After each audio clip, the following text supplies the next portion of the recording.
Muy buen día tenga toda la audiencia. Me da muchísimo gusto estar con ustedes otra vez. Mi nombre es el doctor Pauneri y vamos a comenzar con una nueva asignatura que va a ser la patología médica.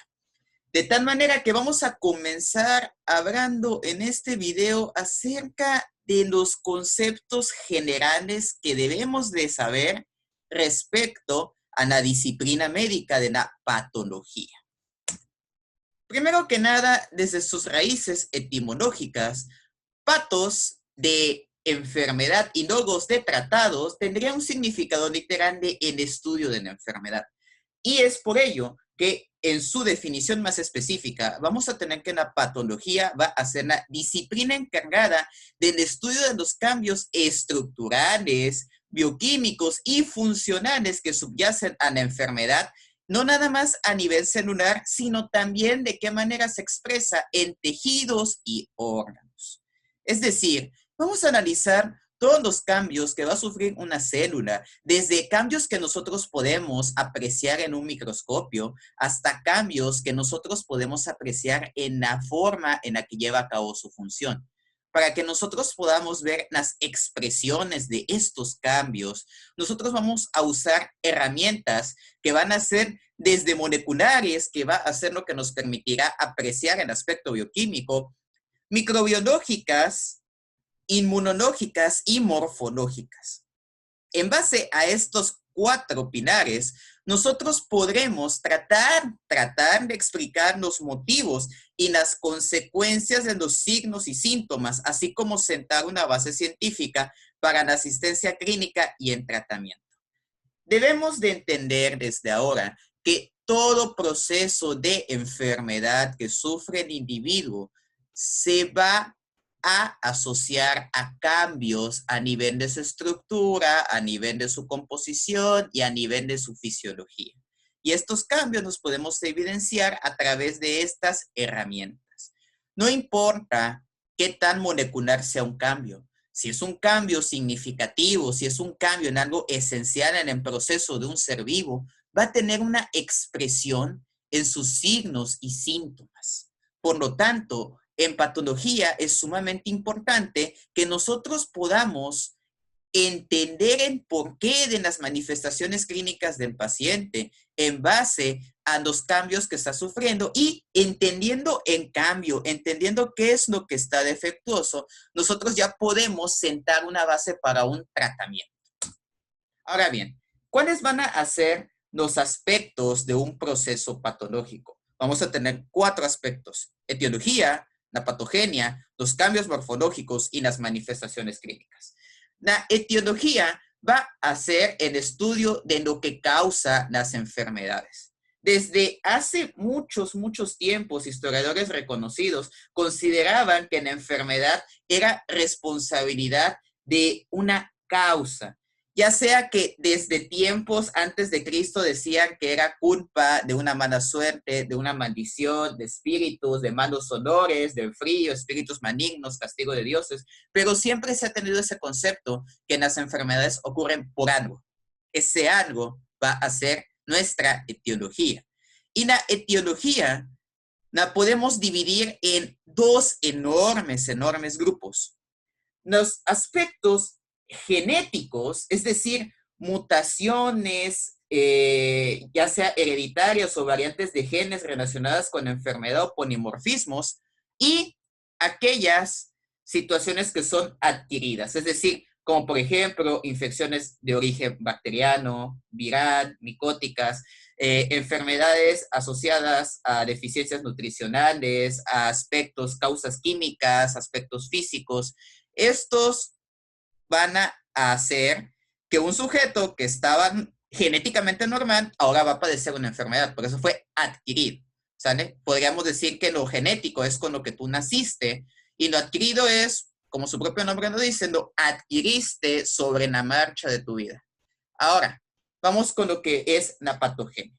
La patogenia la vamos a dividir, la vamos a definir como la secuencia de acontecimientos que constituyen la respuesta de las células o tejidos ante un agente etiológico. Dicho de una manera más clara, simplemente es de qué manera va a interactuar la causa de la enfermedad con nuestro cuerpo, ya sea con células o ya sea con tejidos, para poder llegar a causar la expresión que caracteriza a dicha enfermedad. Por ejemplo, si nosotros queremos hablar de tuberculosis, la patogenia de la tuberculosis será la secuencia de acontecimientos desde que el bacilo Mycobacterium tuberculosa ingresa al huésped para posteriormente causar una respuesta inflamatoria que se terminará expresando con las manifestaciones típicas de la tuberculosis pulmonar, fiebre, hemoptisis, pérdida de peso, etcétera. ¿Sale? Por lo tanto, es sumamente importante que nosotros conozcamos los aspectos de la patogenia porque es en la patogenia donde está la clave de lo que está mal en el cuerpo y de qué manera se puede tratar o manejar para revertir esta serie de cambios.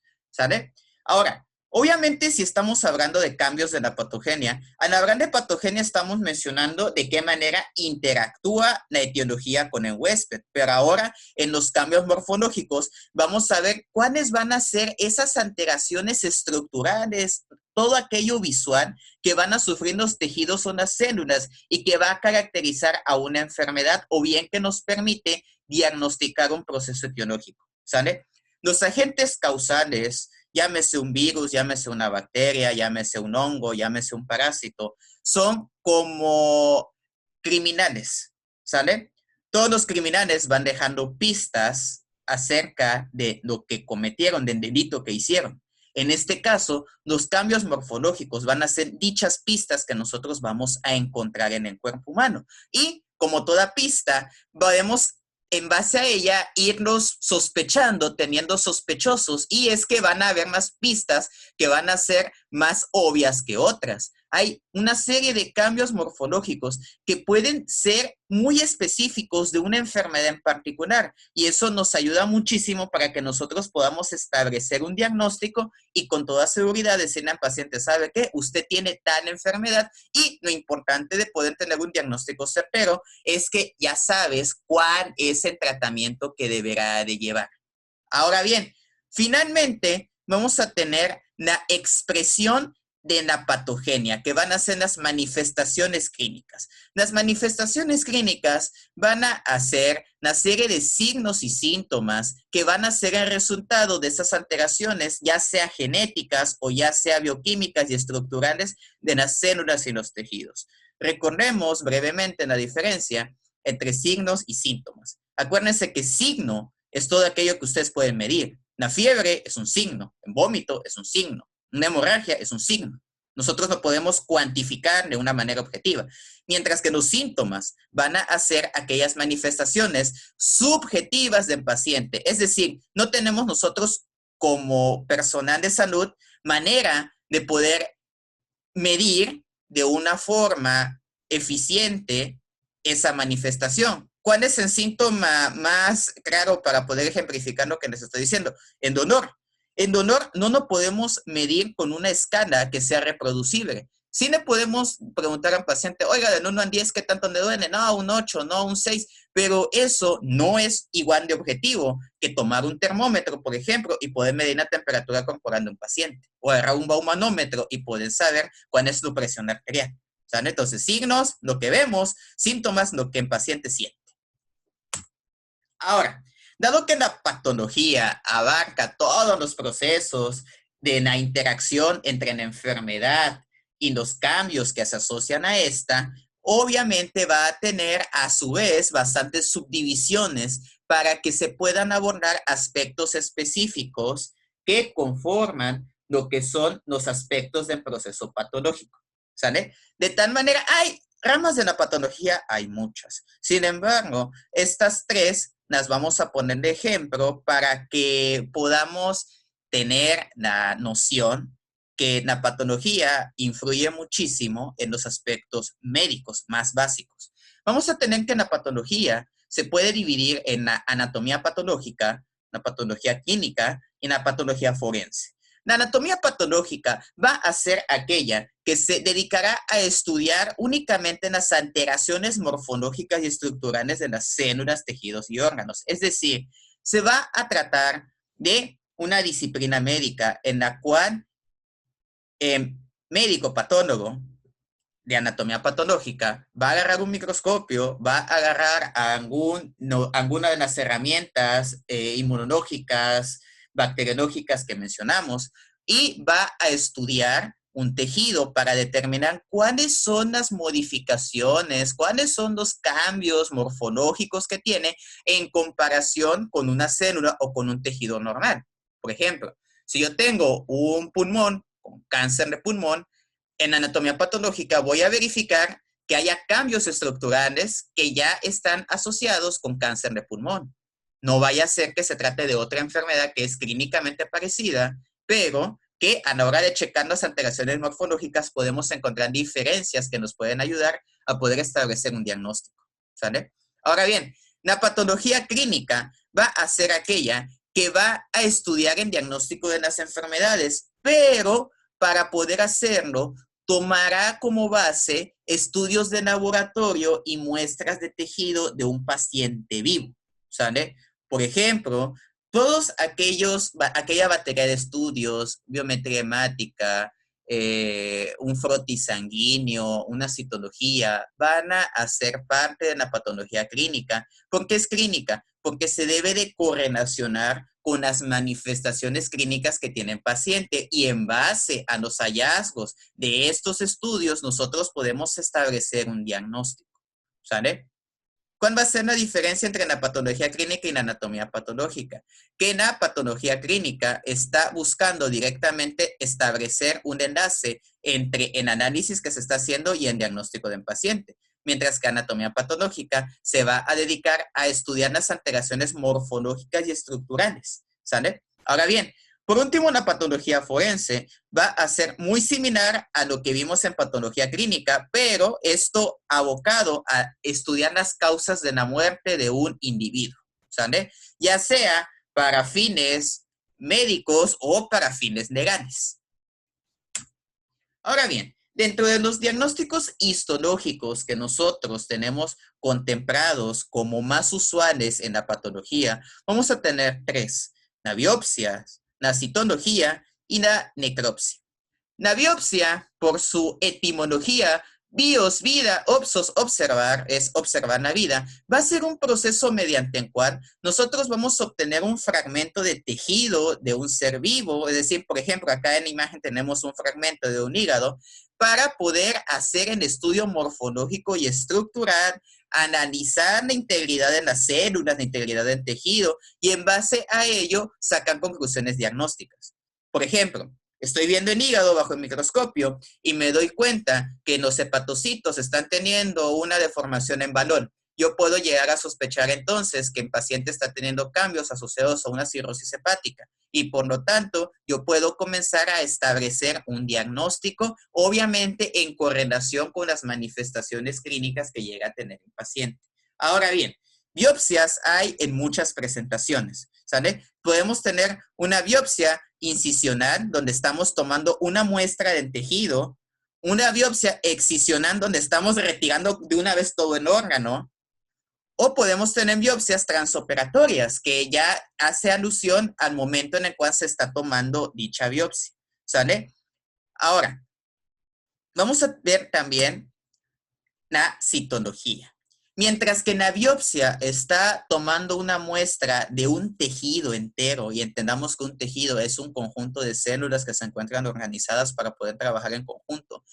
En una citología, nosotros no vamos a ver el tejido como tal, sino vamos a ver las células que se obtuvieron de una superficie de revestimiento epitelial. Si ustedes recuerdan, en histología básica vamos a tener 4 tipos de tejidos: los epitelios, el tejido conjuntivo, el tejido muscular y el tejido nervioso. En este caso, la citología se encuentra enfocada a los epitelios, ¿sale? Y obviamente, como es un estudio microscópico de estas células que están sueltas, he de ahí la raíz etimológica de su nombre. Citos de célula, logos, estudio, tratado de, en estudio de las células. ¿Y de qué manera podemos nosotros hacer una citología?